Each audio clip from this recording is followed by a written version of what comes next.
Boa noite. De qual estado e a que horas você está ouvindo isso? Comenta aí.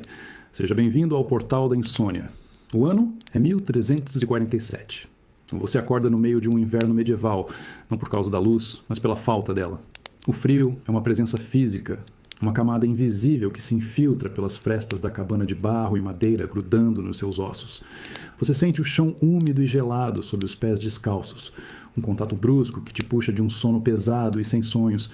O ar dentro do cômodo único é denso, carregado com o cheiro de fumaça antiga, de corpos suados dormindo juntos para se aquecer e de algo mais. Um odor levemente adocicado e terroso que parece impregnar tudo. É o cheiro da terra molhada, da palha úmida que serve de cama, mas há nele uma nota estranha, uma sugestão de matéria orgânica que começa a se decompor. Você tenta ignorar, mas há outro som, além da respiração irregular da sua família amontoada no canto. É um som que vem de longe, carregado pelo vento cortante. Um sino. Não é o chamado animado para a missa da manhã, nem o toque que marca as horas de trabalho no campo. É um toque lento, metódico e solitário. Uma batida, um longo silêncio, outra batida. Ele soa há dias, quase sem pausa, e cada badalada parece cravar um prego invisível na quietude do vilarejo. Você se levanta devagar, tentando não fazer barulho. Seus músculos doem, cansados de um trabalho que nunca acaba e de um descanso que nunca repara. Você olha para os rostos adormecidos ao seu lado, pálidos, sob a penumbra. A respiração deles é rasa e você se pega observando o subir e descer de cada peito com uma ansiedade que aperta sua garganta. Está todo mundo bem?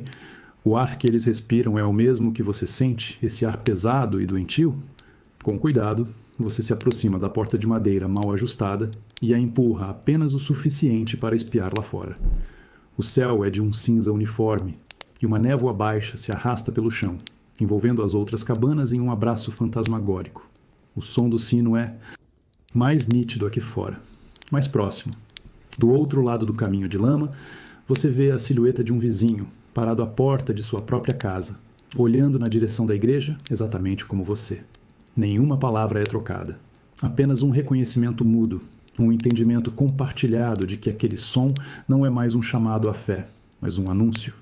É impressionante como o corpo se acostuma com quase tudo, com a fome, com o frio, com o trabalho exaustivo. Mas esse medo, essa apreensão que o sino distante semeia no ar, é diferente. Ele não se acomoda. Pelo contrário, ele cresce a cada toque, a cada silêncio, lembrando que a vida é muito mais frágil do que você jamais imaginou. Você fecha a porta devagar, o som do ferrolho de madeira deslizando na ranhura ecoando alto demais no silêncio da cabana. A tarefa do dia não pode esperar. É preciso buscar água no poço. É uma rotina, algo que você faz desde que consegue se lembrar. Mas hoje, cada passo para fora de casa parece uma decisão monumental. Você se agasalha com o que tem, um manto de lã puído, e encara a manhã. O frio morde seu rosto e o ar tem um gosto metálico, como o de uma lâmina gelada. O caminho até o centro do vilarejo é um corredor de lama e silêncio. As janelas das outras cabanas parecem olhos fechados, trancados por dentro. Ninguém está do lado de fora. Nem crianças, nem cães, nem as mulheres que costumavam se reunir para lavar roupa. O único movimento é o da névoa que se desfaz lentamente, revelando um mundo desbotado e imóvel. O sino continua a sua contagem lúgubre, um pulso lento para um corpo que parece estar parando de respirar. Você aperta o balde de madeira contra o corpo, um escudo frágil, contra a apreensão que cresce em seu peito. Seus olhos varrem as portas que você passa, procurando por algo, sem saber exatamente o que. Então você vê. Na casa do ferreiro, um homem grande e barulhento que sempre tinha uma palavra rude para todos, há uma marca. Um X, pintado com cal branca, grosseiro e apressado, mas inconfundível. As duas linhas se cruzam no centro da porta de carvalho, uma cicatriz branca e agressiva na face daquela casa. Você para de repente. O balde quase escorrega de suas mãos. Seus pés parecem ter criado raízes na lama gelada. O X grita em silêncio, mais alto que qualquer sino. Ele transforma a porta familiar em uma barreira, uma lápide. Não há guardas, não há correntes, apenas aquela marca. E ela é suficiente. Você imagina a família lá dentro, o silêncio deles, o ar que respiram. O mesmo ar pesado que você sentiu em sua própria casa, mas agora contido, selado. A água é esquecida. O poço parece estar a um mundo de distância. Seu único instinto é voltar. Você se Vira e refaz seus passos, agora com pressa, quase correndo. Você não olha mais para as outras portas. Você só quer ver a sua, ter certeza de que ela continua como antes. Simples madeira, sem nenhuma marca. A distância de volta parece ter triplicado. Cada passo, um esforço contra uma força invisível que tenta te segurar. É curioso como a mente funciona. O medo antes era uma névoa, uma suspeita. Agora, ele tem uma forma. É um X branco numa porta de madeira. Uma forma tão simples, mas que redefine tudo. Redefine o que é um lar, o que é um vizinho, o que é segurança. E você se pergunta, com o coração martelando contra as costelas, quantas outras portas receberão essa mesma sentença antes que o sol se ponha novamente. O cheiro é a primeira coisa que atinge você, muito antes de ver as poucas barracas montadas na praça. Não é o cheiro familiar de pão assando, de animais ou de vegetais frescos. É uma mistura acre e penetrante de vinagre, fumaça de madeira queimada e, acima de tudo, ervas. Um aroma forte, quase medicinal, de alecrim, sálvia e outras folhas que as pessoas agora queimam em pequenos potes ou carregam em bolsinhas de tecido, numa tentativa desesperada de purificar o ar. O mercado está estranhamente silencioso. A agitação de antes, as vozes altas, as risadas, tudo isso se foi. Agora, as poucas pessoas que se arriscaram a sair de casa se movem com uma lentidão calculada, mantendo uma distância antinatural umas das outras. Os ombros estão encolhidos e os rostos, em sua maioria, estão virados para o chão. Ninguém se olha nos olhos por muito tempo. Um olhar prolongado demais pode ser interpretado como uma acusação, uma suspeita. Você precisa de grãos? O saco em sua cabana está quase vazio. Você se aproxima da barraca do mercador, um homem que você conhece desde criança. Ele não está sorrindo. Seu rosto está parcialmente coberto por um pano e seus olhos são duas fendas desconfiadas. Você coloca suas poucas moedas na beirada da mesa de madeira, empurrando-as na direção dele. Você não estende a mão. Ele também não. Ele usa uma pequena pá de metal para arrastar as moedas para perto, examinando-as como se pudessem carregar alguma mácula. Então, ele enche uma medida de grãos e a despeja em seu saco de estopa, tudo feito com um cuidado exagerado para que seus corpos não se toquem, para que nem mesmo suas roupas se rocem. O gesto, que antes era de comércio, de comunidade, agora é um ritual de contaminação evitada. Não há barganha, não há conversa sobre o tempo. Apenas o som dos grãos caindo e a sua própria respiração, que você tenta manter contida. Ao se afastar, você percebe que não é o único. Todos os negócios estão sendo feitos dessa maneira fria e distante. Um homem tosse em um canto e as pessoas mais próximas se afastam bruscamente como um rebanho assustado. O ar não é purificado pelas ervas. Ele é apenas impregnado com o cheiro do pavor coletivo. Você aperta o saco de grãos contra o peito e apressa o passo para voltar para casa, para o seu isolamento. Antes, o mundo parecia grande, mas conectado por estradas e pessoas. Agora, ele encolheu para o tamanho da sua cabana.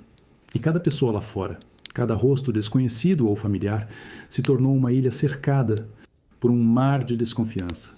A fome te empurra para fora, mas o medo te arrasta de volta para dentro, e viver se tornou um ato constante de medir qual dos dois é mais forte a cada dia. O gosto da sopa rala de grãos e raízes é o mesmo de ontem, insosso, aguado, mas quente. É o único calor que você sente. Um calor que desce pela garganta e se espalha brevemente pelo estômago antes de se dissipar. Lá fora, o dia está cinzento, mas sem a névoa da manhã. Você come em silêncio, perto da fresta que serve de janela, observando o mundo lá fora. Ou o que restou dele. Seus olhos se fixam na cabana ao lado, a do seu vizinho. Um homem solitário, mais velho, cujos dias eram marcados por uma rotina tão previsível quanto o nascer do sol. Todas as manhãs, sem falta, ele abria a pequena janela de madeira com um rangido característico para deixar o ar entrar. Hoje, a janela continua fechada. O rangido não veio. Você termina a sopa e continua a observar. O silêncio que emana daquela cabana é diferente. Não é o silêncio do sono ou da quietude. É um silêncio pesado, denso, que parece absorver todos os outros sons ao redor. Você tenta se lembrar da última vez que o viu. Foi há 2 dias? 3? Os dias se misturam em uma monotonia de medo e sobrevivência. Ele parecia mais curvado, talvez. Ou era apenas a sua imaginação? Uma mosca pousa na sua janela. depois outra. Seu olhar segue o voo delas e você nota que há mais insetos zumbindo em torno da janela fechada do vizinho. Um pequeno enxame insistente tentando encontrar uma fresta na madeira. Seu estômago se revira e o calor da sopa desaparece, substituído por um frio que sobe pela espinha. O cheiro adocicado e terroso que você sentiu dias atrás parece mais forte agora, flutuando sutilmente no ar. O impulso de ir até lá, de bater na porta, surge e morre no mesmo instante. O medo é uma coleira invisível que te prende onde você está. Bater naquela porta é como cutucar o desconhecido com uma vara curta. E se ele abrir? E se não abrir?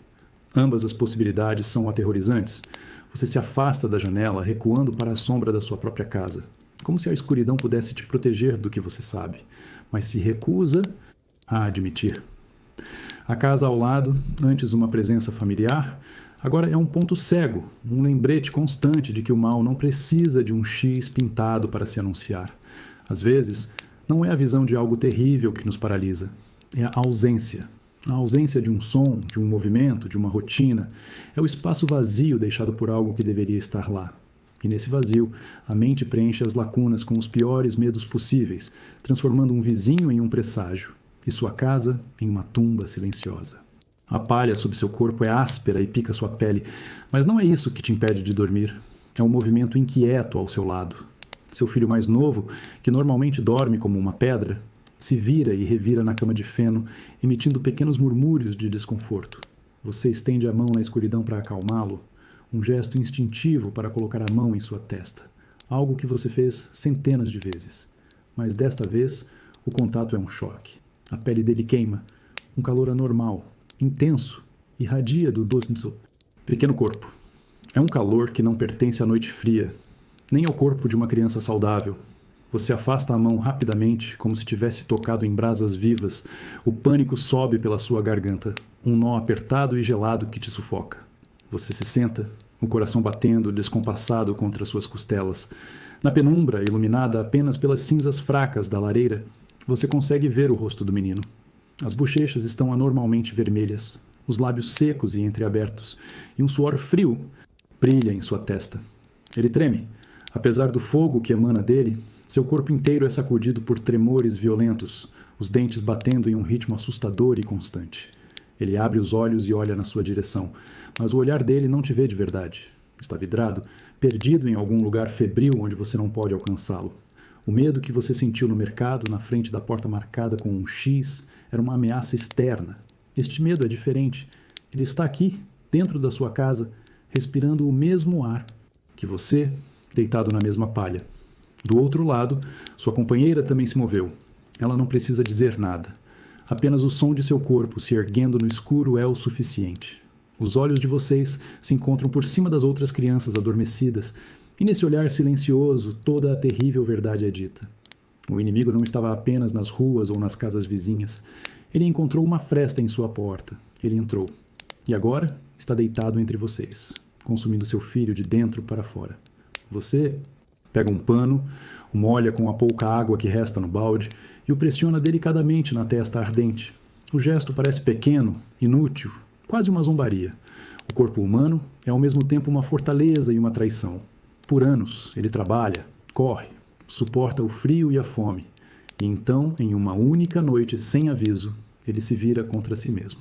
A mesma pele que você já beijou e protegeu agora queima com um fogo que você não pode apagar. Um calor que ameaça consumir tudo o que você ama. O pano que você usa para umedecer a testa dele já não serve para aliviar o calor. Agora ele enxuga um suor frio, pegajoso, que parece brotar da pele do menino como um orvalho doentio. A febre não cedeu, ela apenas mudou de natureza, transformando-se de um fogo seco em uma umidade gelada que te causa arrepios. A noite se arrasta e a pequena chama na lareira enfraquece, fazendo as sombras nas paredes de barro se alongarem e dançarem, como criaturas disformes. Seu filho para de tremer. Por um momento, você sente um pingo de esperança, mas ele é rapidamente esmagado. O menino começa a murmurar, palavras desconexas, sílabas sem sentido, que flutuam na quietude do cômodo. Os olhos dele estão abertos, fixos em um ponto vazio no teto. Ele não está mais no quarto com vocês. Sua mente viajou para um lugar inacessível, um reino de delírio construído pela doença que consome seu corpo. De repente, ele levanta um braço trêmulo e aponta para um canto escuro da cabana.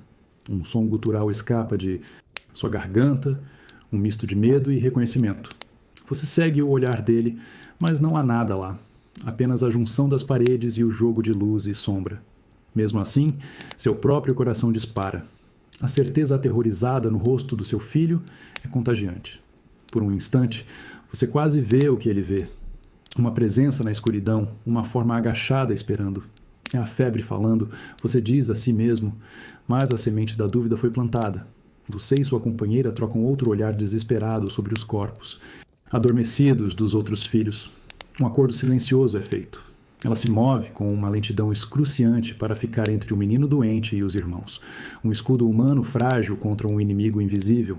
Você continua ao lado dele, segurando sua mão fria, uma âncora inútil para uma mente que já zarpou para mares desconhecidos. O ar na cabana parece ter ficado mais rarefeito, mais difícil de respirar. É estranho pensar que o maior perigo não vem de fora, das portas marcadas ou dos vizinhos distantes. O perigo real está na forma como a doença distorce a realidade. Ela não apenas ataca o corpo, ela invade a mente, transformando o refúgio do lar em um palco para os medos mais profundos. E você fica ali, impotente, lutando não apenas contra uma febre, mas contra as sombras que ela projeta na parede e dentro da sua própria cabeça. A vigília não tem começo nem fim. Você apenas existe em um estado de dormência exausta, sentado no chão frio, observando a respiração fraca do seu filho. As horas se fundem. O dia e a noite se tornam apenas variações de cinza. É nesse silêncio pesado, que parece ter uma textura própria, que você ouve. No início, é apenas uma vibração distante, um rumor baixo que se confunde com o zumbido em seus próprios ouvidos. Mas ele cresce, lento e inexorável. É o som de rodas de madeira gemendo na lama. Não é uma carroça de fazendeiro indo para o campo, nem a de um mercador chegando com provisões. O ritmo é outro. É lento, fúnebre, arrastado. Cada volta da roda, cada passo pesado do cavalo que a puxa, parece medido para não perturbar os mortos, mas para anunciar a sua chegada aos vivos. Seu corpo inteiro se enrijece. Você prende a respiração, um instinto animal para se tornar invisível, para não fazer nenhum som que possa atrair a atenção. Você rasteja até a fresta da porta, o coração martelando contra o chão de terra batida. A carroça entra em seu campo de visão. É alta e simples, suja de barro seco. 2 homens a acompanham, os rostos parcialmente cobertos por panos escuros, os movimentos desprovidos de qualquer pressa ou emoção. Eles não olham para as casas. Seus olhos estão focados em seu trabalho, uma tarefa que se tornou rotina. A carroça passa lentamente pela sua porta, e por um segundo, um alívio vergonhoso e egoísta inunda você. Mas a carroça não vai longe. Ela para, na frente da casa do seu vizinho, aquele que não abria mais a janela. O silêncio que se segue é mais ensurdecedor que o som. Um dos homens desce e bate na porta, uma batida firme, sem hesitação. A porta se abre. Você não vê quem abre, apenas a escuridão do interior. O homem entra e, momentos depois, retorna, seguido pelo outro. Eles carregam algo entre eles, um fardo longo, enrolado em um lençol grosseiro. Eles o erguem com uma eficiência praticada e o depositam na parte de trás da carroça, junto a outras formas semelhantes. Sem cerimônia, sem uma oração, sem uma pausa, apenas o peso de uma vida se juntando a outras. A porta da casa do vizinho se fecha. A carroça recomeça seu trajeto lento, o rangido das rodas se afastando, deixando para trás um vazio ainda maior. Você se afasta da porta, o corpo tremendo. Antes você temia a doença, a febre, a marca na porta. Agora você teme essa eficiência, essa normalidade terrível. O som de uma carroça que antes significava vida, colheita, comércio, viagens. Agora é o som da contagem final. O ruído de um mundo que está sendo esvaziado, um fardo de cada vez. O toque na pele dele é a primeira coisa que te diz a verdade. Não há mais o fogo da febre, nem o suor frio do delírio. Há apenas uma frieza que se espalha, uma quietude que parece sugar o pouco calor que resta na cabana. Você se inclina sobre o corpo pequeno, o ouvido colado aos lábios dele, procurando por um sopro de ar, por qualquer sinal de vida. Não há nada. O silêncio dele é absoluto, profundo, final. Você levanta na cabeça e seus olhos encontram os da sua companheira na escuridão.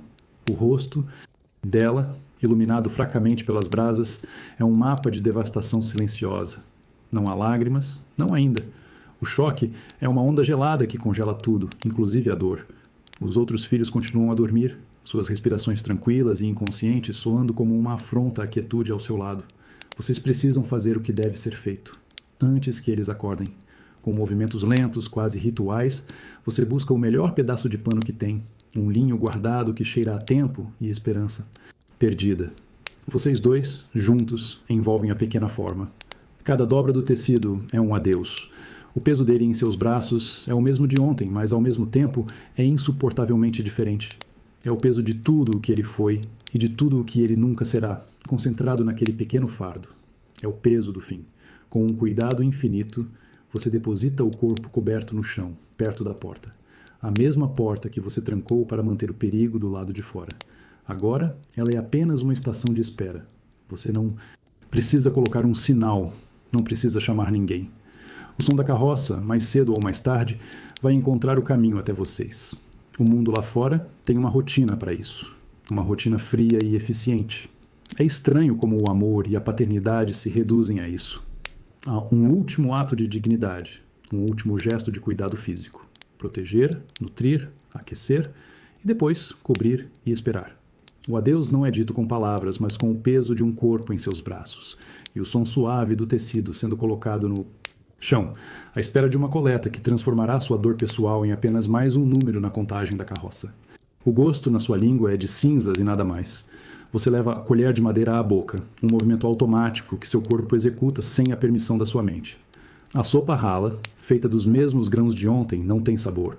É apenas um líquido quente que escorre pela sua garganta. Um calor momentâneo que não consegue alcançar o frio instalado no seu peito.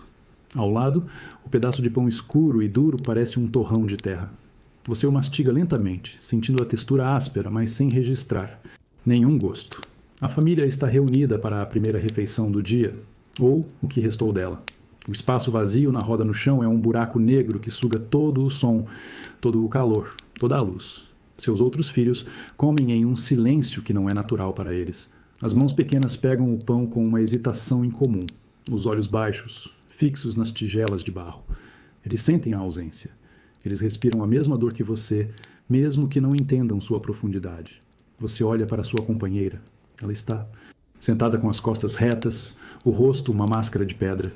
Ela também come, mastigando com uma regularidade mecânica, mas seus olhos estão distantes, perdidos em algum ponto além da parede da cabana. Não há troca de olhares. As palavras morreram entre vocês, substituídas por uma compreensão mútua e silenciosa que é mais pesada do que qualquer conversa. Vocês são duas estátuas sentadas em um velório que nunca acaba. A fome é uma coisa estranha. Ela não se importa com a sua dor. Seu estômago se contrai, exigindo ser preenchido, enquanto sua alma se encolhe, querendo se esvaziar de tudo. É uma traição do corpo, essa insistência em viver quando uma parte vital de você foi arrancada.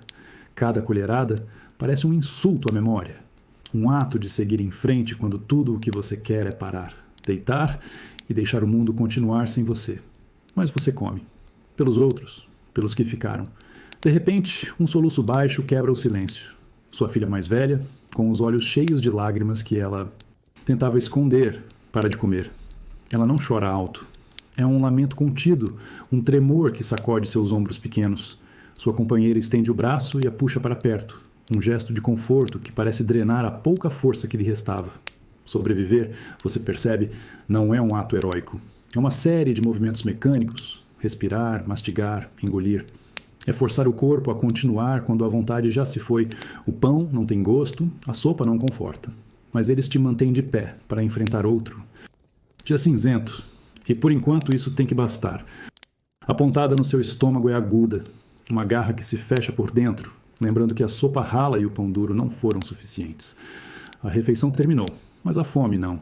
Ela permanece mais forte agora, como um animal despertado. Você olha para o seu filho mais velho. Ele está raspando a tigela de barro com o dedo, um gesto lento e metódico, tentando recolher o último vestígio de alimento. Ele lambe o dedo e depois olha para você. Nos olhos dele, a tristeza da perda ainda está lá. Mas agora há algo mais. Uma necessidade crua. Uma pergunta silenciosa que ele não tem coragem de fazer. Seu corpo inteiro dói. Não é a dor do cansaço ou do luto. É uma fraqueza que se instala nos músculos, uma tontura leve que te assalta quando você se move rápido demais. A dor da perda é uma pedra pesada no seu coração, constante, mas a dor da fome é uma lâmina que te perfura repetidamente, exigindo sua atenção. E para seu horror e sua vergonha, é a lâmina que está gritando mais alto. Você se levanta, movimento rígido e doloroso. Seus olhos vão para o saco de grãos no canto. Você sabe o quão leve ele está. Resta o suficiente para talvez mais 2 dias, se vocês comerem ainda menos. A imagem da porta marcada com o X branco volta à sua mente. O medo de sair, de se expor. Mas agora, um novo medo se sobrepõe a ele. A imagem dos rostos dos seus filhos cada vez mais magros, os olhos grandes demais em suas faces pálidas. A verdade terrível é que o luto é um luxo. Ele requer espaço, tempo, um estômago que não esteja se contorcendo de fome. E você não tem esse luxo. A necessidade de encher essas pequenas barrigas, de silenciar o choro silencioso da fome, está começando a apagar tudo o mais. É uma traição, você pensa. Uma traição ao seu filho que se foi, que seu corpo esteja tão desesperado para continuar, que sua mente esteja sendo sequestrada por um instinto tão básico. Você caminha até o saco de grãos e o aperta. O conteúdo é quase nada. A decisão está tomada, não por você, mas pela fome. Você terá que sair, terá que arriscar o mercado, a floresta, qualquer coisa. O medo da doença lá fora é imenso, mas o medo da fome aqui dentro é imediato, é palpável, é uma dor física que corrói a sua alma. A gente se acostuma a viver com a dor da perda. Ela se torna parte de nós, como uma cicatriz, mas ninguém se acostuma com a fome. Ela não cicatriza. Ela apenas cresce, devorando tudo, inclusive a memória, até que só reste o instinto animal de sobreviver. O som que o vento faz é diferente. Não é a brisa suave que dança sobre os campos verdes na primavera. É um sussurro seco e áspero, o roçar de milhares de talos de trigo uns contra os outros. Um som que deveria ser acompanhado por vozes e pelo ritmo das foices. Mas não há nada. Apenas esse som que te acompanha enquanto você se afasta do silêncio do vilarejo, com a fome te empurrando pelas costas como uma mão invisível. E então você chega à beira do campo do Senhor e para. A visão te rouba o fôlego. É um mar de ouro. O trigo está maduro, as espigas pesadas de grãos, curvando-se para o chão como se estivessem cansadas de esperar. É uma imagem de fartura, a promessa de pão para um ano inteiro. Mas a promessa está quebrada. Não há um único trabalhador à vista. O campo, que nesta época do ano deveria estar fervilhando de vida, está completamente deserto. Você caminha pela borda, a terra seca e rachada sob seus pés. Você percebe que ervas daninhas, ousadas e fortes, já começam a tecer seu caminho entre o trigo, subindo pelos caules dourados. Um bando de pássaros pousa no meio do campo sem medo, um banquete desordenado e barulhento. A natureza está reivindicando o que o homem abandonou. Os braços que deveriam colher estão agora fracos demais pela febre, ou para sempre imóveis sob a terra. Com o estômago doendo, você entra no campo. Os talos altos arranham seu rosto e seus braços. Você começa a tarefa desesperada, arrancando as espigas com as mãos, esfregando-as entre as palmas para liberar os grãos. É um trabalho dolorosamente lento. Para cada punhado que você consegue salvar em seu pequeno saco de pano, centenas de outros grãos caem no chão, perdidos. O tamanho do campo, a imensidão daquela fartura intocada, zomba do seu esforço patético. Que tipo de mundo é este, onde se morre de fome cercado por comida? A terra não falhou. Ela ofereceu sua colheita com uma generosidade cega e pontual. Fomos nós que falhamos com ela. Nossos corpos se tornaram muito frágeis, nosso medo muito grande, nossa comunidade muito quebrada para simplesmente estender a mão e aceitar o presente. O ciclo foi rompido. O suor gruda a sua camisa de linho áspero nas costas. O sol do meio-dia está a pino, indiferente, batendo forte na sua nuca. Suas mãos estão vermelhas e arranhadas, doendo pelo esforço repetitivo de arrancar e esfregar as espigas de trigo. Cada movimento é um lembrete da sua fraqueza. Seu corpo, mal alimentado, protesta com pontadas nas costas e nos ombros. O ar está parado e quente, e a poeira fina do campo entra em suas narinas, fazendo sua garganta ficar seca. Você trabalha em um silêncio febril, com a urgência da fome martelando em sua cabeça. Mas você não está completamente sozinho.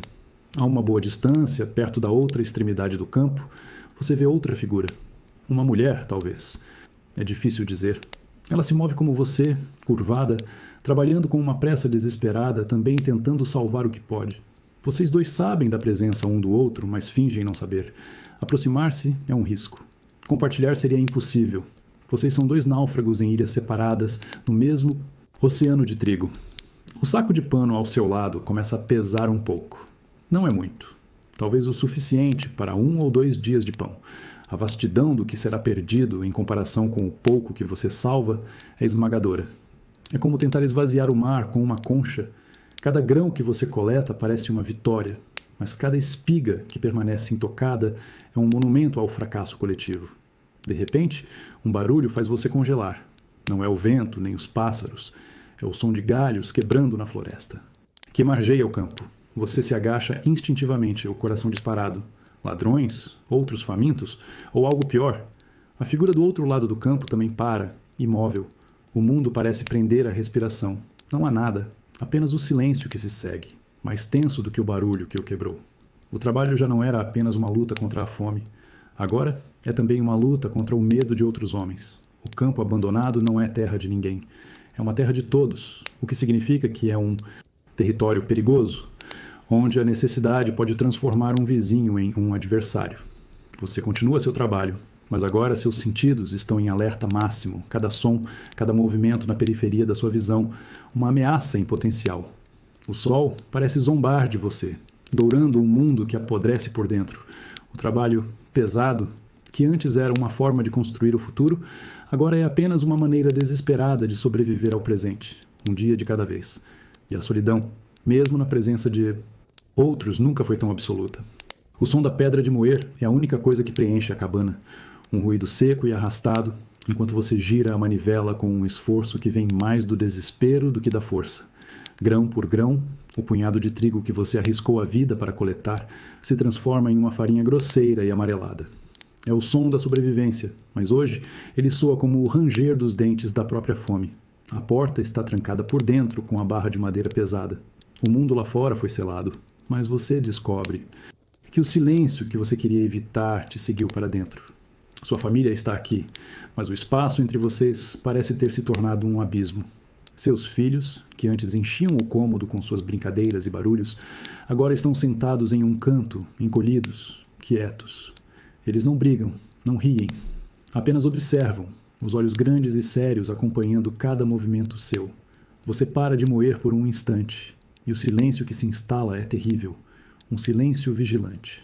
Você olha para as mãos dos seus filhos. Elas estão paradas em seus colos como se eles tivessem medo de usá-las. Eles aprenderam a nova lição do mundo. O toque pode ser um perigo, a proximidade uma ameaça. A energia vibrante da infância foi substituída por uma quietude de velho, uma cautela que não pertence a corpos tão pequenos. Sua companheira está do outro lado do cômodo. Ela costura um rasgo em uma roupa com gestos metódicos, mas os olhos dela não estão no tecido. Estão fixos nas crianças, naquele silêncio antinatural. Delas, vocês dois sabem que algo está profundamente errado. A doença não precisa entrar pela porta para contaminar. Ela já envenenou o ar aqui dentro, transformando o refúgio do lar em um lugar de isolamento mútuo. Você tenta forçar um sorriso, um gesto para quebrar a tensão. Ninguém responde. Seus filhos desviam o olhar. É como se uma fina camada de vidro tivesse se formado entre vocês, uma barreira invisível que impede que o calor, o afeto e a familiaridade passem. Vocês compartilham o mesmo teto, respiram o mesmo ar denso, mas cada um está preso em sua própria ilha de medo. A gente tranca a porta para se proteger do que vem de fora, para criar um santuário. Mas o que fazer quando o perigo já se infiltrou, não na forma de febre, mas na forma de silêncio?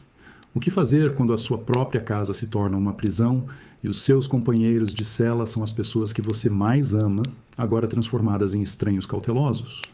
A sensação é de estar sufocando lentamente. O ar dentro da cabana parece pesado, viciado, como se vocês já tivessem respirado tudo o que ele tinha de bom. Você passa a mão pela parede de barro e palha, sentindo a superfície áspera e fria.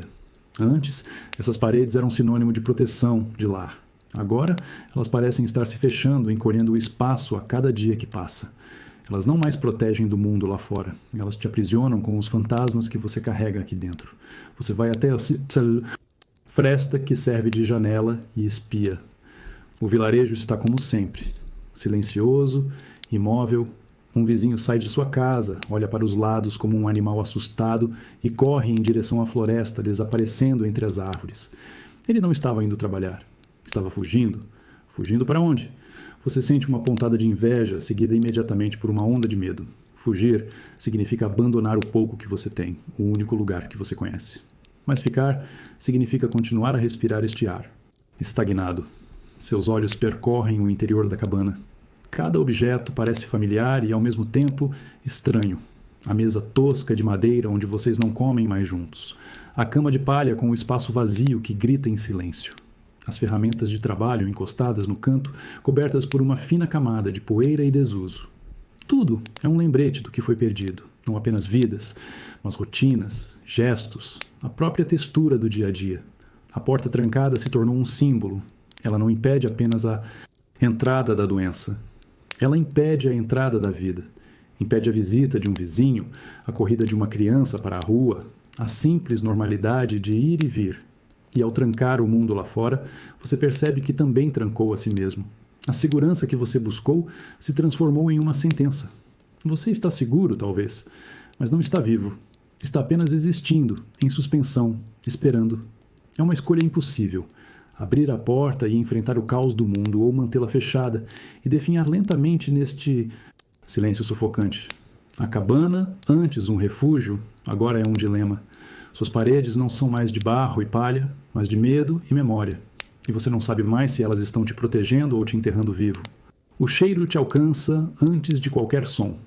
É um aroma forte, exótico, que você nunca sentiu. Não é o cheiro de ervas queimadas para purificar o ar, nem o odor adocicado da decomposição. É uma fumaça densa e perfumada, uma mistura de resina de árvore, especiarias e algo floral, que se infiltra pelas frestas da sua cabana e te puxa para fora da sua letargia. Pela primeira vez em semanas, a curiosidade vence o medo. Você abre a porta com cuidado e olha. Na pequena praça do vilarejo, onde antes só havia silêncio e distância, um pequeno grupo de pessoas se formou. Eles mantêm um círculo hesitante em torno de uma figura recém-chegada. Um homem. Ele não se parece com ninguém que você já viu. Veste mantos escuros e um chapéu de abas largas, e seu rosto está oculto por uma máscara de couro com um longo bico, como o de um pássaro agourento. Em uma das mãos, ele balança um incensário de metal, de onde sai a fumaça perfumada que agora impregna todo o ar.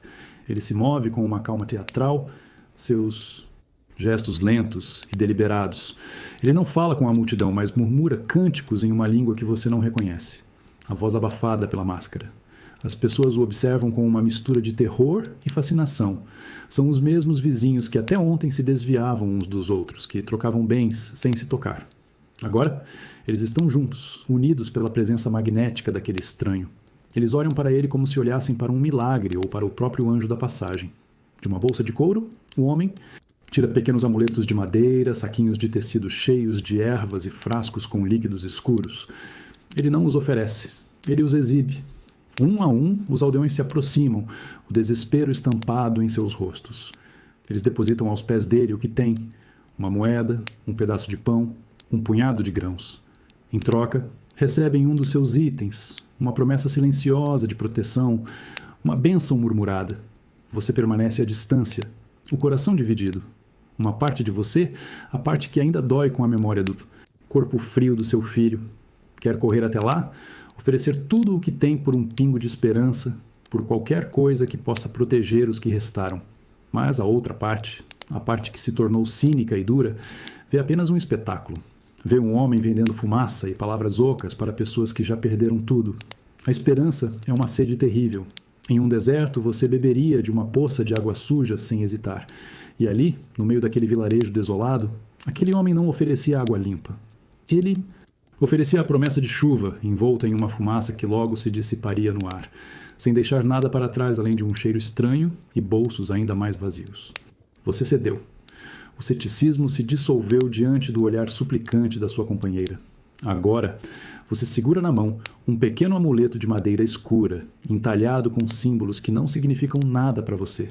Ele ainda tem o cheiro da fumaça do incenso, um perfume que parece uma promessa. Ele custou as últimas moedas que vocês tinham, o preço de uma esperança frágil e desesperada. Dentro da cabana, o ar ainda está impregnado com o aroma. O curandeiro, antes de partir, realizou um ritual. Ele caminhou por cada canto, balançando seu incensário, murmurando suas palavras estranhas. Ele desenhou um símbolo com um giz na sua porta, do lado de dentro. Um símbolo diferente do X. Um que supostamente deveria repelir o mal, em vez de anunciá-lo. Sua família assistiu a tudo em um silêncio reverente. Agora, o silêncio é outro. Não é mais o silêncio pesado da dor ou do medo. É um silêncio expectante. Seus filhos tocam um símbolo na porta com a ponta dos dedos, como se fosse algo sagrado. Sua companheira colocou um saquinho de ervas aromáticas em volta do pescoço de cada um. Vocês estão todos participando do mesmo teatro, fingindo acreditar que fumaça, madeira e palavras podem construir um muro contra o invisível. Você olha para o amuleto em sua mão. É apenas um pedaço de madeira. Você o aperta com força, tentando sentir algo, qualquer coisa. Uma centelha de fé, um pingo de segurança. Mas tudo o que você sente é a textura da madeira contra a sua pele e o vazio em seu estômago. A esperança não enche a barriga. A proteção não aquece o corpo. No fundo, você sabe que é uma ilusão, uma história que vocês contam para si mesmos para conseguir passar pela noite. Mas, ao ver o brilho nos olhos dos seus filhos, um brilho que não estava lá há semanas, você se pergunta se a ilusão não tem seu próprio poder. Se a crença em uma mentira não pode, de alguma forma, te dar a força para enfrentar a verdade. O desespero nos faz regredir. Ele nos leva de volta a rituais antigos, a uma fé. Seguem símbolos e encantamentos. Quando a razão falha, quando a realidade se torna insuportável, a mente busca refúgio no místico, no inexplicável. Não porque funciona, mas porque, por um breve momento, a possibilidade de que funcione é a única coisa que nos impede de desmoronar por completo. O cheiro aqui é completamente diferente. Você respira fundo, e o ar que enche seus pulmões é denso, com o odor de terra úmida, folhas em decomposição e musgo. É um cheiro vivo, primordial, que contrasta brutalmente com o ar estagnado e doentio do vilarejo que você deixou para trás. A decisão foi tomada no meio da noite, um impulso desesperado nascido do confinamento e da fome. Fugir. Não para longe, mas para essa floresta que sempre foi o limite do seu mundo. As árvores se fecham sobre você como uma catedral de madeira e folhas, bloqueando a maior parte da luz do sol. O chão é macio, coberto por uma camada espessa de folhas caídas que abafam o som dos seus passos. É um silêncio diferente do silêncio do vilarejo. Aqui, ele é preenchido por vida. O zumbido de um inseto, o chamado distante de um pássaro, o estalo de um galho sob o peso de algum animal invisível. Você não está sozinho. Você leva consigo apenas o essencial. Uma faca, uma pedra de isqueiro e o pequeno saco de pano com os restos da farinha. Sua família te segue de perto, os olhos arregalados, movendo-se com uma cautela que beira o pavor. Para eles, a floresta sempre foi um lugar de contos de fadas sombrios, de lobos e espíritos perdidos. Agora, ela precisa se tornar um refúgio. Você encontra um pequeno riacho, a água cristalina correndo sobre pedras lisas. A visão da água limpa, livre, é quase um milagre. Você se ajoelha e bebe, sentindo o frio gelar sua garganta, limpando o gosto de poeira e medo da sua boca. Seus filhos te imitam, bebendo com uma sede desesperada. Por um momento, um breve momento, a esperança parece algo real, palpável como a água fria em suas mãos. Mas a floresta também é uma ameaça. Cada sombra que se move pode ser um predador. Cada som desconhecido acelera seu coração. Você sabe que não pertence a este lugar. Você é um intruso, um animal domesticado que retornou à selva, despojado de suas defesas. Você não tem garras, não tem presas, apenas um cérebro cheio de medo e uma faca de metal. À medida que a noite começa a cair, pintando o céu entre as copas das árvores com tons de roxo e laranja, o medo se intensifica. A floresta, que durante o dia era um refúgio potencial, se transforma em um labirinto de escuridão e perigos desconhecidos. Você fugiu da prisão de paredes de barro apenas para se encontrar em uma cela muito maior, com grades feitas de árvores e um teto de estrelas indiferentes. O som que quebra a noite é o pio agudo de uma coruja, tão próximo que parece vir de um galho logo acima da sua cabeça. Você se encolhe, e sua família, amontoada ao seu redor, faz o mesmo. Vocês estão reunidos em torno de uma fogueira pequena e hesitante, uma ilha de luz trêmula em um oceano de escuridão impenetrável. O fogo lança sombras dançantes que transformam as árvores em gigantes disformes e os arbustos em criaturas agachadas. Você se agacha sobre a pequena pilha de galhos secos. O calor da chama em seu rosto contrastando com o frio úmido que sobe do chão da floresta. O trabalho para acender essa fogueira foi uma batalha, suas mãos tremendo de frio e nervosismo. Agora, ela é a única coisa que os separa da noite. Ela é sua única arma. Mas o fogo, que oferece calor e um pouco de segurança, também atrai a atenção. Ele é um farol na escuridão, anunciando a sua presença para tudo o que se move na mata. E as coisas se movem. Você ouve o estalo de um galho à sua direita, o farfalhar de folhas à sua esquerda, o som de algo pesado se arrastando na vegetação rasteira, um pouco mais longe. Sua audição, embotada pela vida no vilarejo, agora está afiada, dolorosamente sensível. Cada som é uma pergunta sem resposta, uma ameaça em potencial. Você segura a faca com mais força, a madeira do cabo lisa e fria contra a sua palma suada. Sua companheira coloca a mão sobre a sua, um toque silencioso que transmite um universo de medo compartilhado. Seus filhos não fazem barulho. Os olhos, enormes refletindo as chamas, fixos na escuridão para além do círculo de luz. Eles aprenderam a ficar quietos. Eles sabem, instintivamente, que o barulho aqui é perigoso. O medo no vilarejo era de pessoas, de tosse, do hálito do vizinho. Era um medo humano. Este é diferente. É um medo mais antigo, mais primal. E então, vindo de longe, um som que gela seu sangue. Um uivo longo e solitário, que sobe e desce em uma melodia de fome e solidão. Ele é respondido por outro, mais próximo. A fogueira de repente parece pequena e patética, uma defesa ridícula contra a vastidão selvagem que os cerca.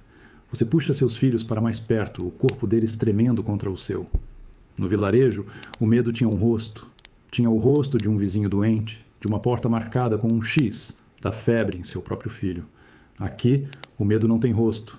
Ele tem garras e dentes e se move na escuridão, guiado por instintos que você não entende. E você se pergunta, enquanto escuta os uivos se aproximarem, qual dos dois? Medos é pior. Aquele que você conhece ou aquele que você só consegue imaginar. O som chega primeiro, um rugido baixo e constante que cresce à medida que você avança, empurrando os galhos para o lado. Por dias, o único som de água foi o murmúrio de pequenos riachos. Mas isso é diferente. É o som de um poder imenso, uma promessa de vida e de um caminho para longe daqui. E então você emerge da densa floresta e o vê. Um rio, tão largo que a outra margem é uma linha verde e distante. A luz do sol dança na superfície da água, ofuscando seus olhos, fazendo o mundo parecer novo e limpo. Um grito de alívio escapa dos seus lábios, um som que você não sabia que ainda era capaz de fazer. Sua família corre na sua frente, tropeçando na margem lamacenta. Vocês se jogam na beira da água, mergulhando as mãos, o rosto. A água está fria e choca sua pele suja, lavando dias de fuligem, medo e exaustão. A sede que arranhava sua garganta é finalmente saciada. Por um momento, a esperança é a única coisa que existe. A esperança de que este rio seja um novo começo, uma estrada líquida, que pode levar vocês para um lugar intocado pela sombra que devorou seu mundo. Sentados na margem, recuperando o fôlego, vocês observam a correnteza. É forte, implacável. Ela carrega consigo galhos, folhas, pedaços de madeira. E então, você vê algo mais. Um objeto maior, boiando no meio do rio. Uma cadeira de madeira virada, uma de suas pernas quebrada. Logo depois, um fardo de roupas amarrado com uma corda, girando lentamente enquanto é levado pela água. O alívio em seu peito começa a se transformar em um nó gelado. Seus olhos seguem o curso do rio e agora você vê mais. Pedaços de vidas desfeitas flutuando silenciosamente. Os restos de outras famílias, de outros vilarejos rio acima, que talvez tenham tido a mesma ideia que você. O rio não é uma estrada para a salvação. É um esgoto a céu aberto carregando as evidências de que o mal não estava contido em seu pequeno vilarejo. Ele está em toda parte. A água que você acabou de beber com tanto alívio agora parece pesada em seu estômago, contaminada não por uma doença que se pode ver, mas pela certeza do desespero universal. O rio era a promessa de vida, de movimento, de fuga. E ele cumpre essa promessa, mas não da maneira que você imaginava. Ele mostra que a vida continua, sim, mas também que a passagem de vidas não para. Você olha para sua família. O brilho de esperança nos olhos deles se apagou, substituído pelo mesmo horror que você sente. A sede física foi saciada, mas outra, muito mais profunda, permanece. A sede de um lugar seguro, de um pedaço de chão que não esteja envenenado pela dor e pela perda. E o rio, com sua vastidão e seu fluxo constante, te mostra que não há para onde correr. A correnteza apenas te levará de um lugar de luto para outro. Você se afasta da margem do rio, o gosto da água ainda na sua boca, agora azedo com o sabor do medo.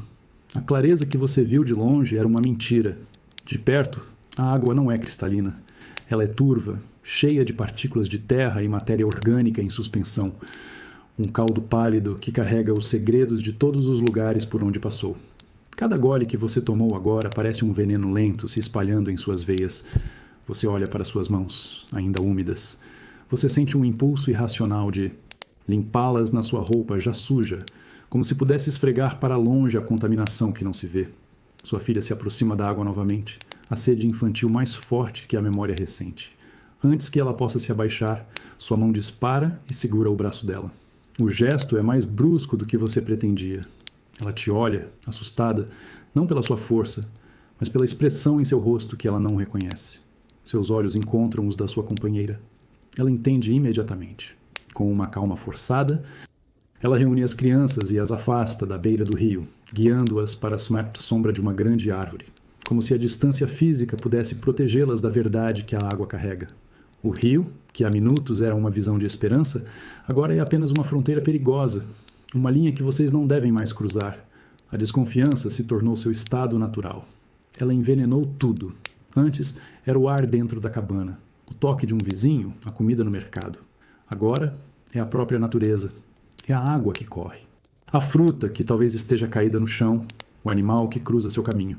Você se pergunta se os peixes deste rio estão doentes, se as plantas que crescem em suas margens absorvem essa tristeza, essa podridão. O mundo inteiro se tornou um inimigo em potencial. Você se senta sob a árvore ao lado de sua família e observa a correnteza implacável. O rio continua seu curso, indiferente à sua pequena tragédia pessoal. Ele é apenas um espelho do que aconteceu com o mundo dos homens. Tudo o que era. Claro se tornou turvo. Tudo o que era confiável se tornou suspeito. Não é a febre ou as marcas na pele que são o verdadeiro sintoma da doença. É isso, é essa corrosão da confiança. É olhar para a fonte da vida, a água, e sentir apenas medo.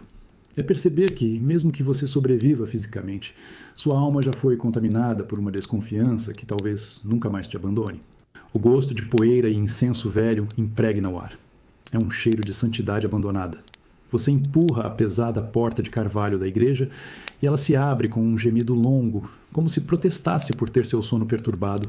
A luz que entra com você ilumina um corredor de pó dançando no ar, revelando um espaço que deveria ser de consolo, mas que agora exala um profundo abandono. O silêncio aqui dentro é mais pesado do que qualquer outro que você já experimentou.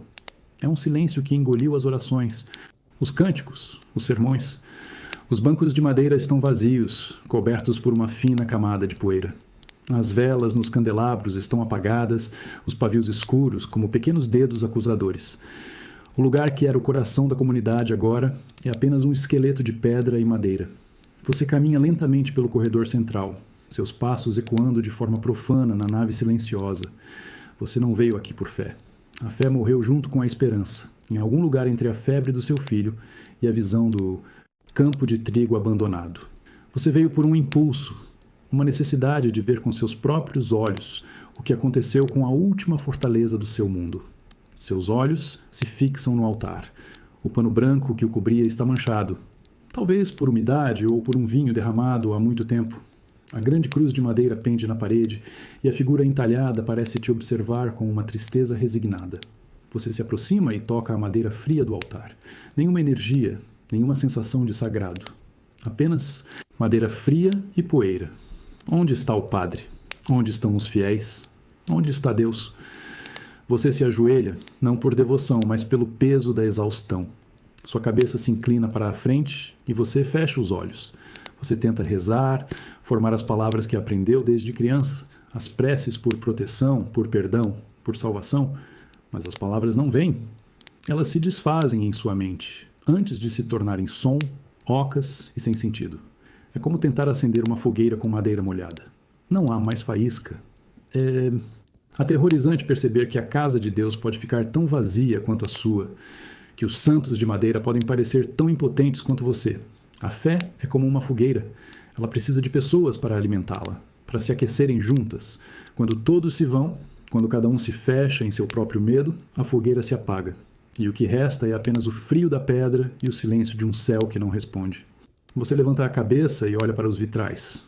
As cores, que antes contavam histórias de santos e milagres, agora parecem desbotadas, as figuras distorcidas pela sujeira e pelo tempo.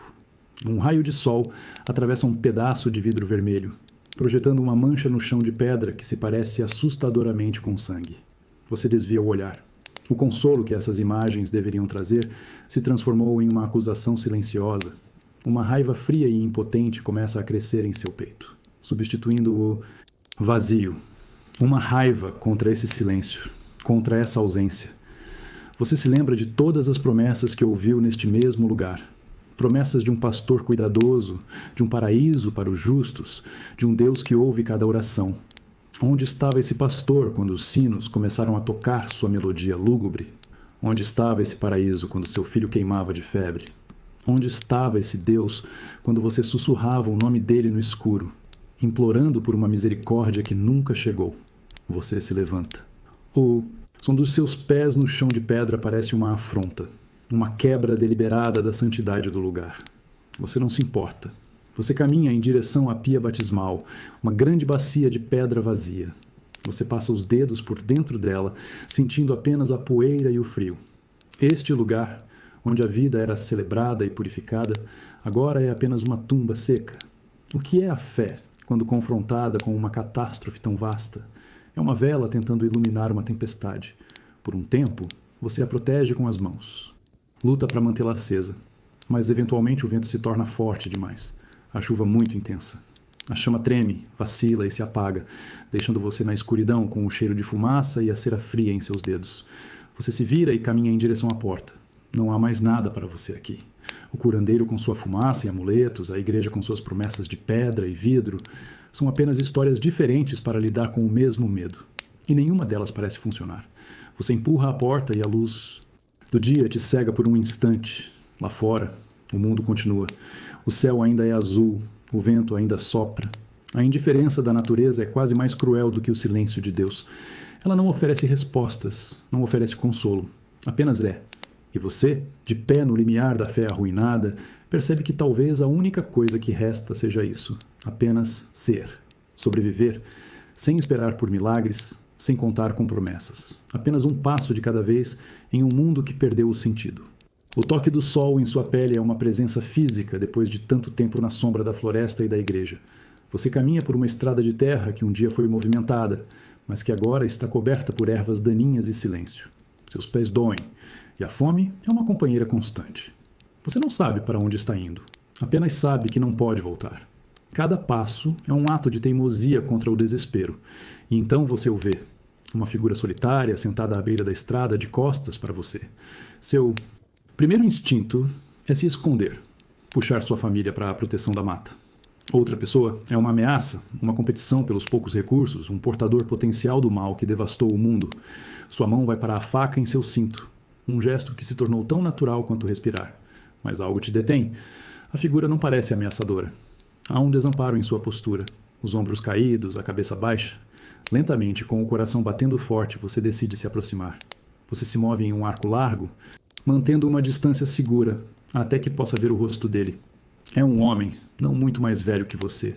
A barba por fazer, as roupas em farrapos, os olhos fundos e vazios. Ele não se assusta com a sua presença. Ele apenas levanta o olhar, e o que você vê nele é um reflexo do seu próprio cansaço. Ele tem um pequeno saco de pano ao seu lado, muito parecido com o seu. Ele não o protege, não o esconde, apenas o deixa ali. Nenhum de vocês fala. Palavras parecem inúteis, barulhentas demais para o mundo em que vocês vivem agora. Vocês apenas se olham, dois sobreviventes se medindo, não com hostilidade, mas com uma espécie de reconhecimento sombrio. Ele faz um pequeno gesto com a cabeça, um aceno quase imperceptível. Você responde da mesma forma. É um momento estranho de conexão. A primeira interação humana que não é baseada no medo ou na desconfiança em semanas, talvez meses. É um entendimento mudo de que ambos carregam o mesmo fardo, as mesmas perdas, as mesmas perguntas sem resposta. Depois de um longo momento, ele se levanta, joga o saco sobre o ombro e começa a caminhar na mesma direção que você estava indo.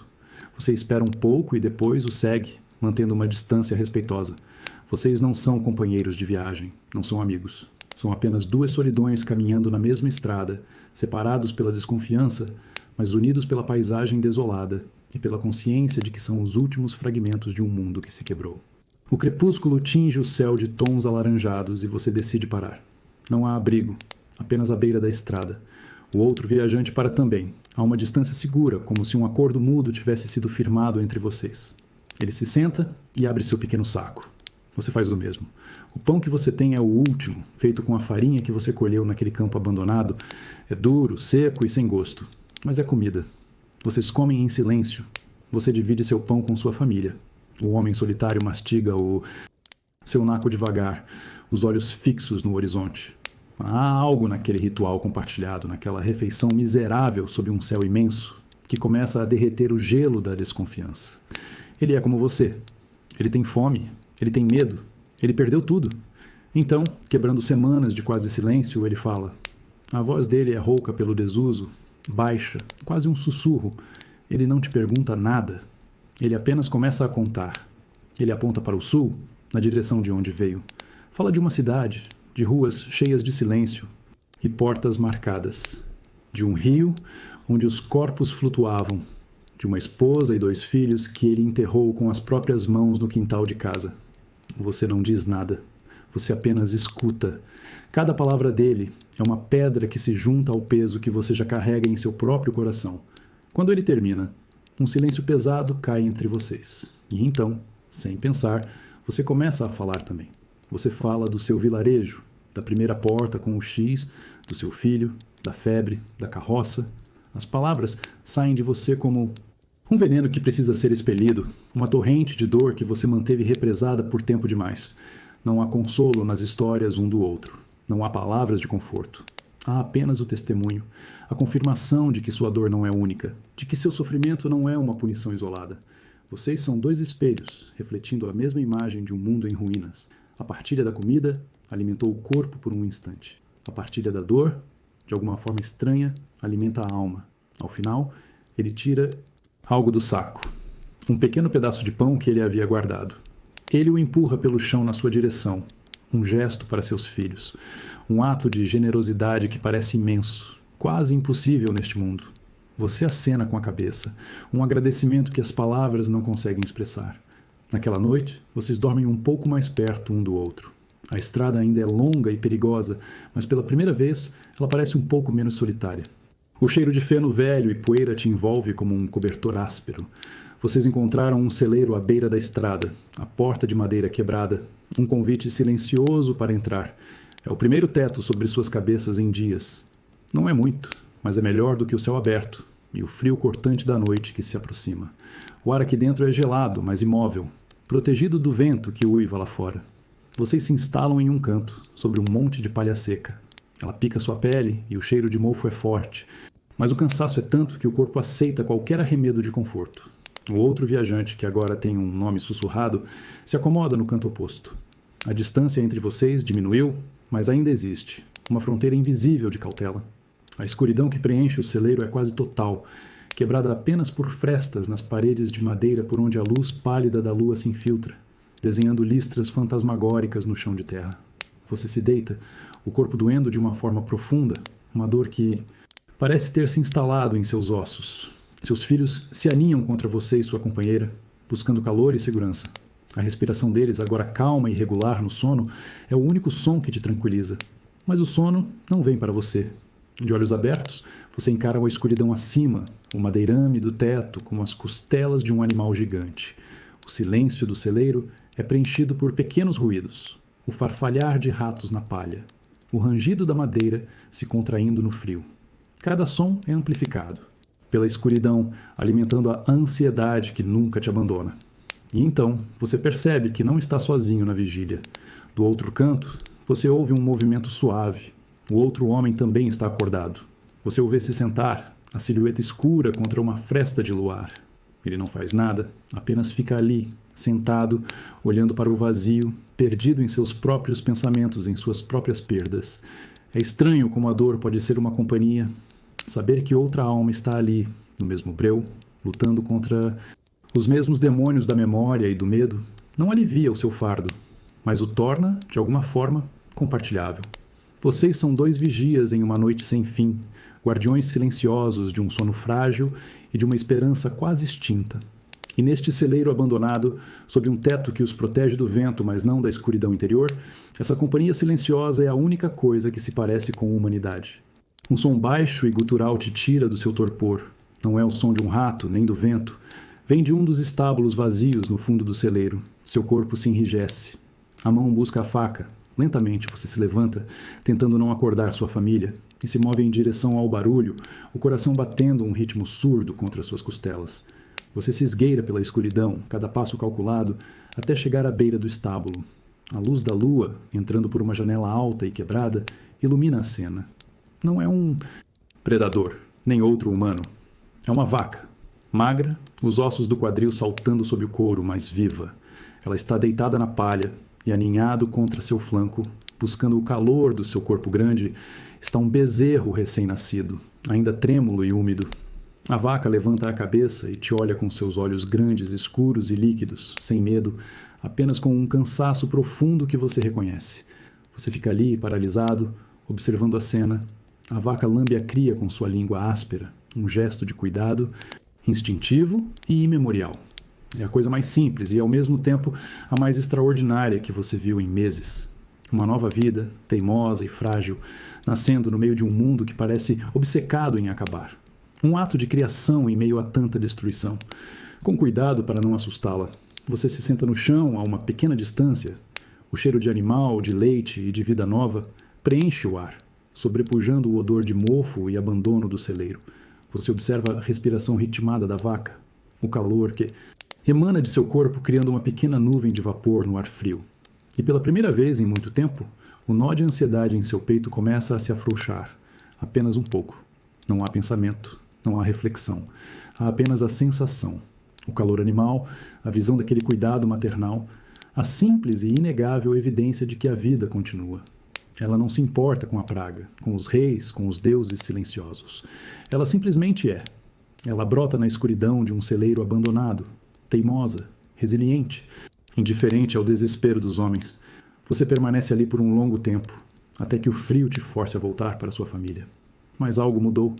O calor daquele corpo animal, a visão daquela nova vida, te deram um tipo diferente de consolo, um que nenhuma oração ou amuleto poderia oferecer. Não é esperança, ainda não. É algo mais fundamental. É um lembrete de que, mesmo quando tudo parece ter acabado, o ciclo da vida, de alguma forma, sempre encontra um jeito de recomeçar. O som dos seus passos na rua de paralelepípedos é a única coisa que quebra o silêncio. Um silêncio tão profundo que você consegue ouvir o vento sussurrando nos telhados de palha. Vocês chegaram a uma aldeia no final da tarde, exaustos e famintos, mas a visão que os acolheu foi a de um lugar congelado no tempo, intocado e terrivelmente vazio. As casas estão intactas. As portas estão fechadas, mas não trancadas. As pequenas hortas nos fundos estão tomadas por ervas daninhas, mas ainda se vêem vegetais maduros apodrecendo nos pés.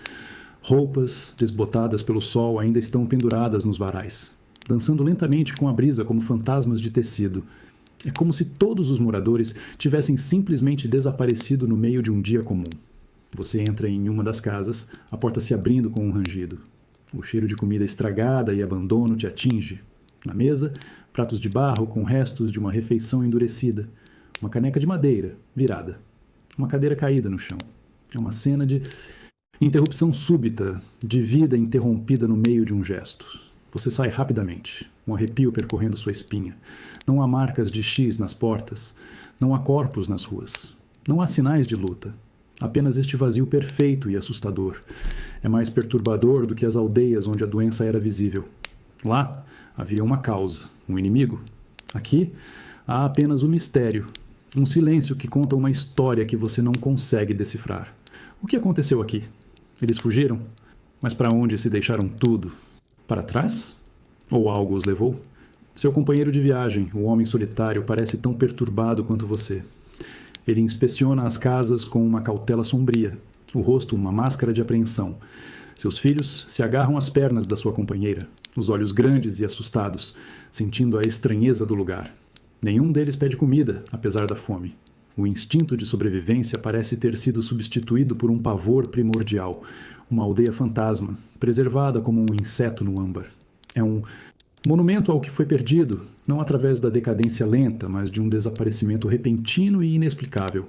E enquanto o sol se põe, pintando as casas silenciosas com cores quentes, você se sente como um intruso em um túmulo.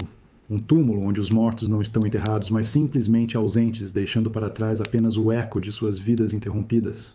O toque da madeira é liso e frio sob seus dedos. É um pequeno cavalo de brinquedo, toscamente entalhado, deixado no chão ao lado de uma pequena cama de palha. Você o pega. O objeto é leve, quase sem peso, mas nas suas mãos ele parece conter a densidade de uma vida inteira. A vida de uma criança que um dia brincou aqui, que correu por estas ruas silenciosas, que talvez tenha dormido nesta mesma palha. Onde ela está agora? A fome te força a procurar por comida, mas a cada casa que você entra, você se torna um arqueólogo de vidas interrompidas.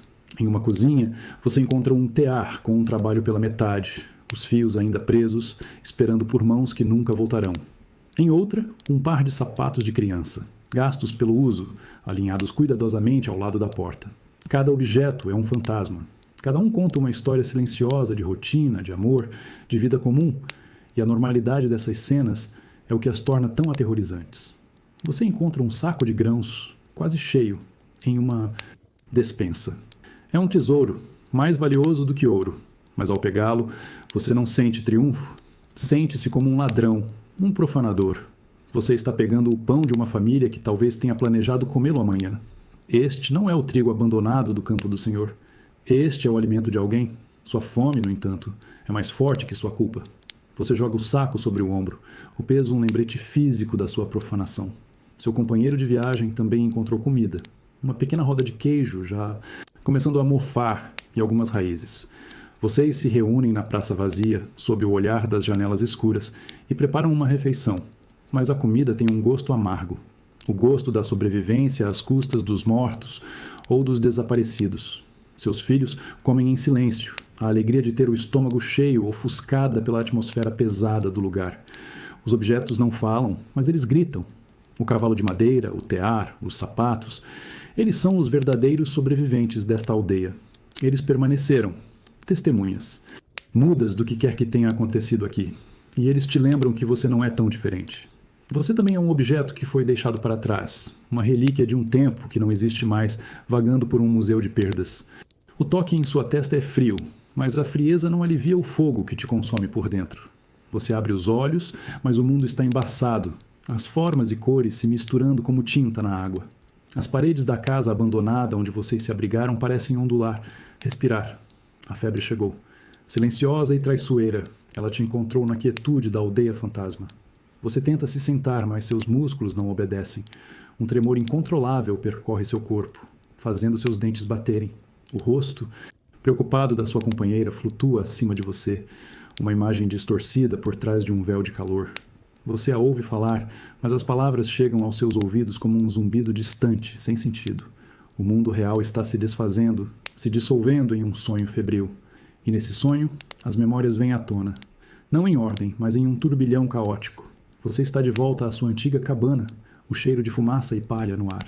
Seu filho, o que se foi, está rindo, o rosto saudável e rosado. Ele corre, em sua direção, os braços abertos. Você tenta abraçá-lo, mas ele se desfaz em fumaça, a risada se transformando no som lúgubre do sino da igreja. A cena muda. Agora você está no campo de trigo, o sol quente em suas costas. Mas o trigo não é dourado, é cinza, e as espigas se desfazem em pó quando você as toca. O homem solitário da estrada está ao seu lado, o rosto uma caveira sorridente. Ele aponta para o horizonte, onde a carroça da morte se aproxima, as rodas silenciosas deslizando sobre um mar de cinzas. Você geme, tentando se livrar das visões. Você sente um pano úmido em seus lábios, o gosto da água turva do rio. O rosto da sua filha mais velha aparece, os olhos cheios de um medo que a faz parecer muito mais velha do que é. Ela segura o pequeno cavalo de madeira, o brinquedo que você encontrou na outra casa. Ela o oferece a você, um pequeno talismã contra os fantasmas que te assombram. A febre é um ladrão. Ela não apenas rouba suas forças, mas também a sua mente. Ela quebra as barreiras entre o passado e o presente, entre o real e o imaginado. E você flutua nessa correnteza de imagens, um náufrago em seu próprio mar de memórias. A única âncora é o toque de uma mão fria em sua testa, um lembrete frágil de que, em algum lugar além do delírio, ainda existe alguém lutando por você. O primeiro gosto em sua boca é o de água limpa, pura. Não a água turva do rio, mas algo fresco, que parece lavar sua garganta e sua alma. Você abre os olhos. A luz que entra pela janela não é mais um brilho ofuscante e ondulante. É uma luz suave, matinal. O fogo em seu corpo se foi, substituído por uma fraqueza profunda, um peso em cada membro. Mas é uma fraqueza de convalescença, não de doença. Sua companheira está ao seu lado, o rosto marcado pela exaustão e pela vigília. Mas nos olhos dela há algo que você não via há muito tempo. Um brilho de alívio. Ela te oferece mais água de uma tigela de barro. Você bebe, cada gole um esforço monumental. Sua garganta dói e seu corpo inteiro parece ter sido espancado. Mas você está vivo. Você olha ao redor. Está na mesma casa abandonada, mas algo está diferente. O lugar foi limpo. O chão foi varrido. Uma pequena fogueira queima na lareira, espalhando um calor agradável. Seus filhos estão sentados perto do fogo, brincando em silêncio com o cavalo de madeira e um par de pedrinhas lisas. O viajante solitário está na porta, olhando para fora, como um sentinela. Ele se vira e seus olhos se encontram. Ele acena com a cabeça, o mesmo gesto de reconhecimento da estrada, mas agora com um novo significado. Vocês sobreviveram, juntos. O isolamento, a desconfiança, tudo isso foi quebrado. Não por palavras, mas pela necessidade compartilhada. Pela vigília silenciosa em torno da sua cama de febre. Vocês não são mais estranhos. São uma unidade, forjada no fogo da adversidade. Você tenta falar, agradecer, mas sua voz é apenas um arranhão. Sua companheira coloca um dedo em seus lábios, um gesto para que você não se esforce. Ela te oferece um caldo ralo, mas que tem o gosto da coisa mais deliciosa que você já provou. É o gosto da vida retornando. Depois de uma febre, o mundo parece novo. Cada cor é mais viva, cada som mais nítido, cada sensação mais intensa. É como emergir de um longo mergulho. A primeira lufada de ar, uma bênção dolorosa e maravilhosa. Você não sabe o que o amanhã trará. A estrada ainda está lá, o mundo ainda está quebrado. Mas por este momento, neste pequeno refúgio limpo e aquecido, cercado pelos rostos daqueles que lutaram por você, o simples ato de respirar é uma vitória. E pela primeira vez em muito tempo, isso é o suficiente. O som de cascos de cavalo na estrada de terra te faz parar. Não é o trote cansado do cavalo da carroça da morte. É um galope firme, forte, o som de um animal bem alimentado e de um cavaleiro com pressa. Você e seu pequeno grupo se afastam instintivamente para a beira da estrada, baixando a cabeça, um gesto de submissão aprendido desde o berço. Um cavaleiro passa por vocês como um furacão. Ele monta um cavalo negro imponente, os arreios de couro brilhando ao sol. As roupas dele são de veludo e seda, cores ricas que parecem fora de lugar neste mundo desbotado. Ele não está usando uma armadura, mas carrega uma espada na cintura, o cabo incrustado de pedras. É um nobre, um senhor, alguém de um mundo completamente diferente do seu. Ele não olha para vocês. Seus olhos estão fixos na estrada à frente. O rosto, uma máscara de arrogância e impaciência. Para ele, vocês são parte da paisagem. Menos que as árvores, menos que a poeira. Apenas figuras sujas e anônimas na beira do caminho. Ele passa, e o vento levantado por sua passagem te atinge, trazendo um cheiro fraco de perfume e de couro bem tratado. Ele desaparece em uma nuvem de poeira, o som dos cascos diminuindo até sumir. Vocês ficam ali, em silêncio por um longo tempo. A visão daquele homem, daquela riqueza, daquela indiferença, é como um tapa no rosto. Ela te lembra de uma ordem que você tinha esquecido.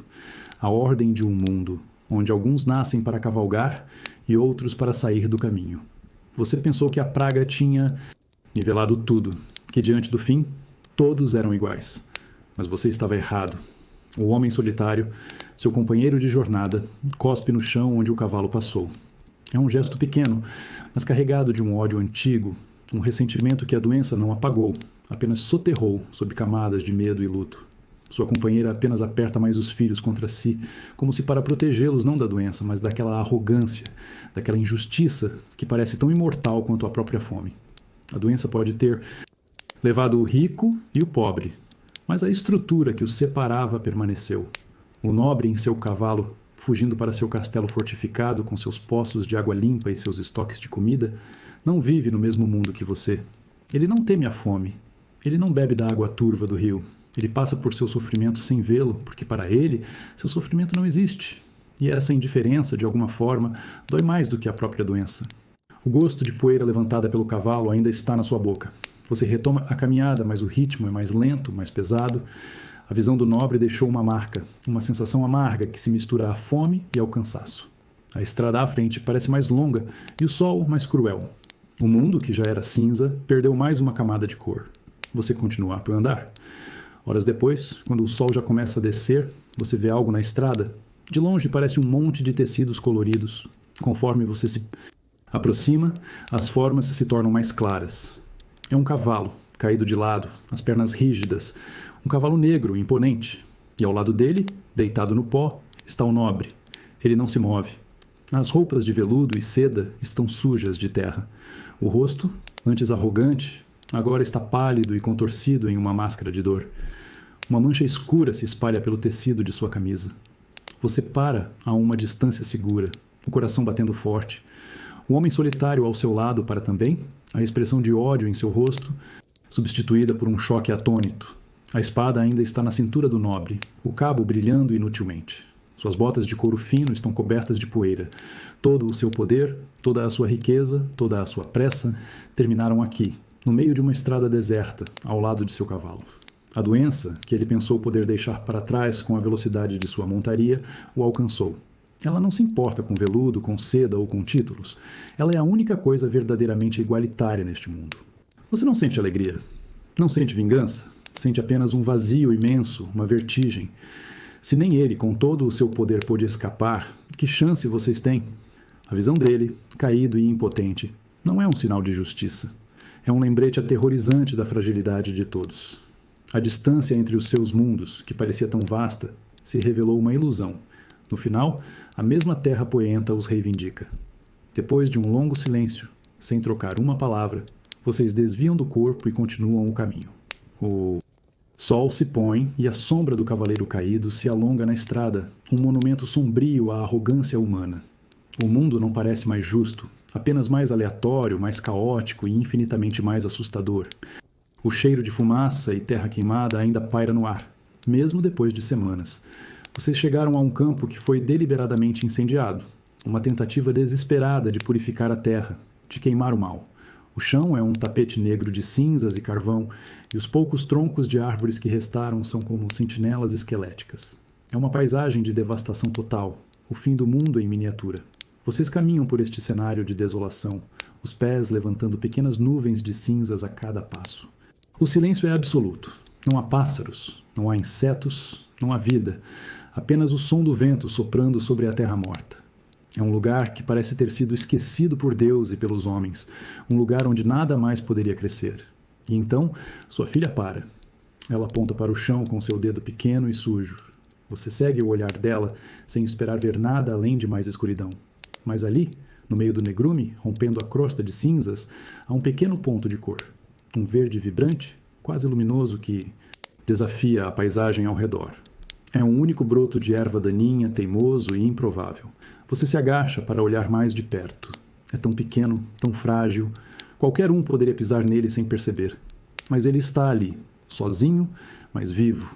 Ele encontrou uma maneira de romper a terra queimada, de buscar a luz, de insistir na vida contra todas as probabilidades. É um ato de rebeldia silenciosa, uma afronta à morte que consumiu tudo. Você toca a pequena folha com a ponta do dedo. É macia, flexível, cheia de uma seiva que você quase tinha esquecido que existia. Um nó se forma em sua garganta. Não é tristeza, não é medo. É algo que se parece com admiração, com reverência. Diante daquela pequena e insignificante manifestação de vida, toda a sua jornada de sofrimento, toda a sua perda parece por um instante fazer parte de um ciclo maior. Não é um milagre, não é um sinal divino. É algo muito mais simples e talvez mais poderoso. É a prova de que a vida é teimosa, que mesmo quando tudo é queimado, reduzido a cinzas, algo permanece. Uma semente, uma raiz, uma memória de como crescer. E, eventualmente, ela encontra uma maneira de voltar, de romper a escuridão e saudar o sol mais uma vez. E essa ideia, tão pequena e verde quanto aquele broto, é a primeira semente de esperança verdadeira que encontra solo fértil em sua alma cansada. Você não se move. Continua agachado, observando aquele minúsculo broto verde como se fosse a coisa mais importante do mundo. Sua família e seu companheiro de viagem se aproximam, formando um pequeno círculo ao redor da planta. Ninguém diz nada. Todos apenas olham, compartilhando o mesmo assombro silencioso. É um momento de comunhão, não em uma igreja vazia, mas ali, no meio de um campo queimado, em torno de um altar de cinzas.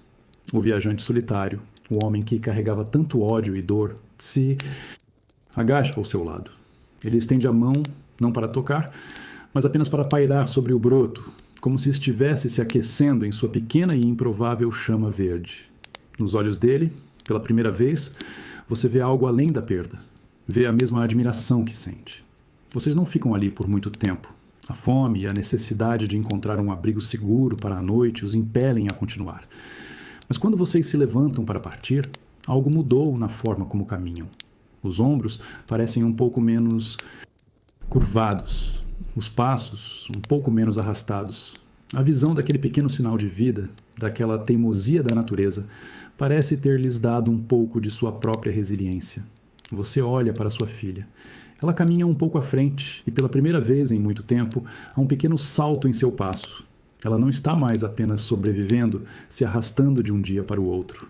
Há uma centelha de curiosidade em seus olhos novamente. Uma vontade de ver o que está além da próxima colina. Ela não se esqueceu da dor, mas talvez tenha se lembrado de que a vida é mais do que apenas dor. A esperança não é uma grande luz que cega e resolve tudo. Às vezes, ela é apenas um pequeno ponto verde em um mar de cinzas. É algo que você pode facilmente ignorar ou pisotear. Mas se você parar, se você se ajoelhar e olhar de perto, ela te lembra que o fim nunca é realmente o fim. Que a terra, mesmo queimada, guarda em si a promessa de um novo começo.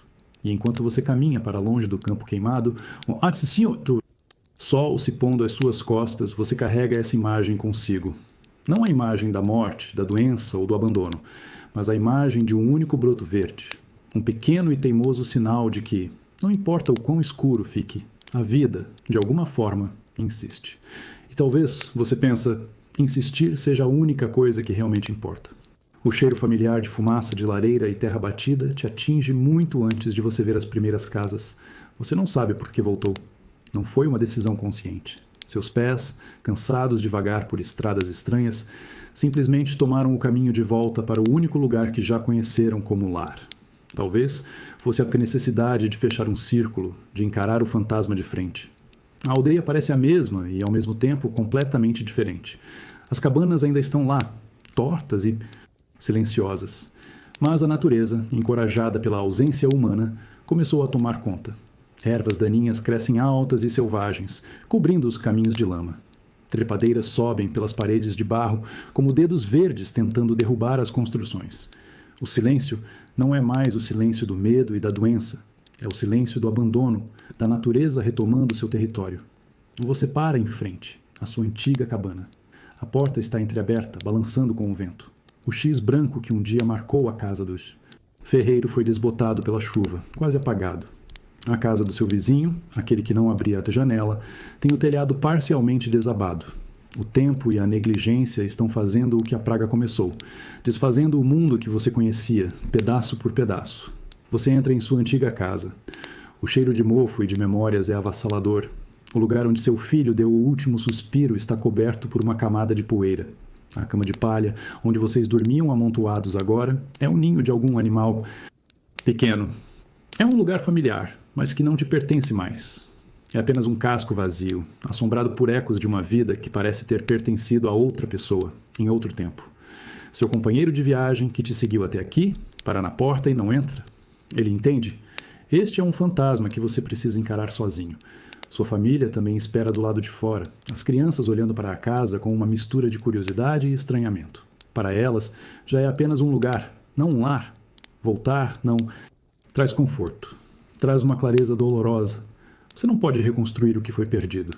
Não pode trazer de volta as vozes e as risadas que um dia preencheram este espaço. O passado é um país estrangeiro do qual você foi exilado para sempre. E ao olhar para a sua casa em ruínas, você finalmente entende. O lar não é um lugar, é um tempo. E o seu tempo aqui acabou. O único som é o do vento. Ele assobia pelas portas abertas e janelas quebradas, um lamento longo e constante que parece a própria voz da desolação. As portas, que antes eram trancadas com tanto medo para manter o mundo do lado de fora, agora estão escancaradas, como bocas abertas em um grito silencioso. Elas não protegem mais nada, não escondem mais ninguém. Você caminha pela rua principal da aldeia, que agora mais parece uma trilha de mato. Você passa pela casa do ferreiro. A bigorna está coberta de ferrugem. As ferramentas estão espalhadas pelo chão, como se tivessem sido largadas no meio de um trabalho. Você se lembra do som constante das marteladas que vinham daqui. O pulso rítmico da aldeia. Agora, só há o assobio do vento. Em frente à igreja, a grande porta de carvalho está arrombada. Uma das dobradiças quebrada. O interior está escuro e parece ainda mais vazio do que antes. O vento entra e sai, carregando folhas secas que dançam no corredor central, sobre o pó e os bancos. Vazios. O silêncio divino foi substituído por um som de puro abandono. Você não se sente mais triste. A tristeza deu lugar a uma estranha paz, uma aceitação resignada. Este lugar não é mais um cemitério de suas memórias. É apenas um lugar, um conjunto de construções em ruínas que o tempo e a natureza estão lentamente reivindicando. Os fantasmas que te assombravam aqui parecem ter se dissipado, levados pelo mesmo vento que agora assobia pelas casas. Você reúne sua pequena família, seu novo companheiro. Vocês não precisam de palavras. O olhar trocado entre vocês diz tudo. É hora de ir. Vocês dão as costas para a aldeia em ruínas e começam a caminhar pela estrada, na direção do sol poente. Você não olha para trás. O passado não pode ser seu lar. O lar não é um lugar para onde se volta, mas algo que se constrói. Talvez em outro vale, em outra colina, perto de outro rio. Talvez vocês encontrem outros sobreviventes. Ou talvez não. Mas pela primeira vez, a estrada à frente não parece apenas uma fuga. Parece um caminho. Um caminho em direção a um futuro incerto, sim, mas um futuro que ainda está para ser escrito. E isso, você percebe, é a única coisa que se parece com esperança. O som da sua respiração ofegante se mistura ao barulho da vassoura improvisada varrendo o chão de terra. A poeira sobe, dançando nos raios de sol que entram pelas frestas do telhado, e traz consigo o cheiro de anos de abandono. Vocês não continuaram na estrada. A poucos vales de distância da sua antiga aldeia, vocês encontraram um pequeno conjunto de cabanas, ainda mais antigo e isolado. E aqui, vocês pararam. A estrada não parecia mais prometer nada além de mais do mesmo. A terra, sim, a terra prometia um recomeço. O trabalho é brutal. Seus músculos, enfraquecidos pela fome e pela doença, gritam em protesto. Você arranca ervas daninhas com as mãos, remenda buracos no teto de palha com barro e folhas, limpa o poço de onde agora tiram água limpa. Cada tarefa é um esforço hercúleo, mas há algo de diferente neste cansaço. Não é o cansaço do desespero, é o cansaço da construção. Seu companheiro de viagem trabalha lá ao seu lado. A comunicação entre vocês ainda é de poucas palavras, mas de muita ação. Ele é forte, habilidoso com as mãos. Juntos, vocês consertam uma cerca, afiam uma ferramenta enferrujada que encontraram, preparam um pequeno pedaço de terra para o plantio. Vocês não são mais duas solidões, são parceiros. A dor compartilhada na estrada se transformou em suor compartilhado sob o sol. Sua companheira e seus filhos também trabalham. Elas limpam o interior das cabanas, lavam os poucos tecidos que têm, catam lenha na floresta próxima. Até as crianças, que pareciam ter envelhecido tanto, agora têm um propósito. Elas ajudam nas pequenas tarefas, e às vezes você ouve o som esquecido de uma risada, um som que parece um milagre neste mundo silencioso. Não é uma volta ao que era antes. A sombra da perda ainda está lá, presente em cada pausa, em cada olhar para o horizonte. O mundo não foi curado, mas vocês pararam de fugir dele. Vocês escolheram um pequeno pedaço de chão e decidiram fincar raízes, por mais frágeis que sejam. Reconstruir é mais do que empilhar pedras ou consertar um teto. É um ato de fé.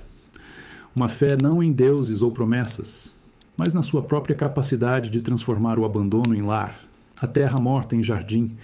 É um trabalho lento, doloroso, incerto, Mas a cada pedra que você move, a cada semente que você planta, você não está apenas reconstruindo uma casa.